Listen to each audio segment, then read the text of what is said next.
ข่าวซึกมันเอาเครื่องมิ้นปล่อยหมากลงตีเซเวงสีป้อแทงแลมีคนตายหนึ่งก็หมาดเสีย8ก็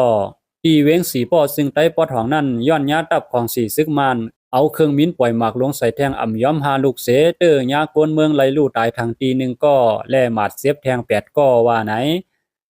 เมื่อในวันที่5เดือนออกตุลายามกลางค่ำ8:30นั้นของสีซึกมันยึดเมืองเอาเครื่องมิ้นแก๊สภายตาเข้าปล่อยหมากลงใส่ในเวียงสีป้อเสเฮ็ดให้ตุ้มเตอร์กวนเมืองไหลลู่ตายหมาดเซบในนั้นป้าตั้งลูกอ่อนเลขอายุ10เดือนเสเคินเยกวนเมืองไหลลู่ก่อยกว่า3หลังในยาวล่วงอันของสีซึกมันเขาเสิร์ตื้อเครื่องมิ้นตึกสร้างลาดสวัสดิ์ฮุกไห้นั่นเยืองสู้กวนเมืองพักกาอันอ่ำเกี่ยวสังตั้งการศึกสังเสียอิดเส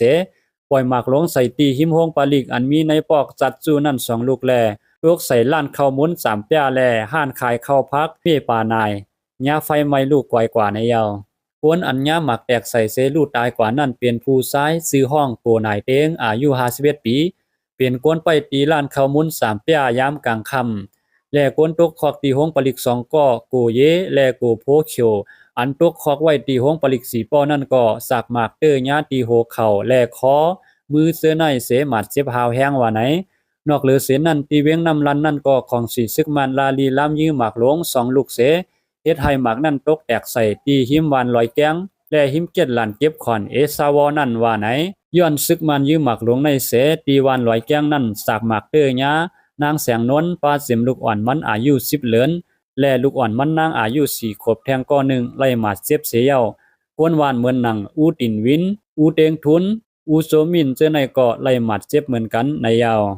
ย้อนของสีซึกมันตีเวงสีป้อเจอตื้อเครื่องมินลาลียื้อหมากลงใส่แลเฮ็ดให้เฮือนเย่และลวดก้าไล่ถูกไฟไหม้ไล่ก่อยกว่าเสปางตึกในเกของสีซึกมันและตับซึกประลองเทียน LA ตีเวงสีป้อนั่นก็ตึกเปลี่ยนหาวแห้งไว้อยู่ว่าหนังไหนไล่ฮู้ซ้อมข้อมูลข่าวเงาเลี้ยงหุ่นใหม่เต็มต่างไว้หนังในคา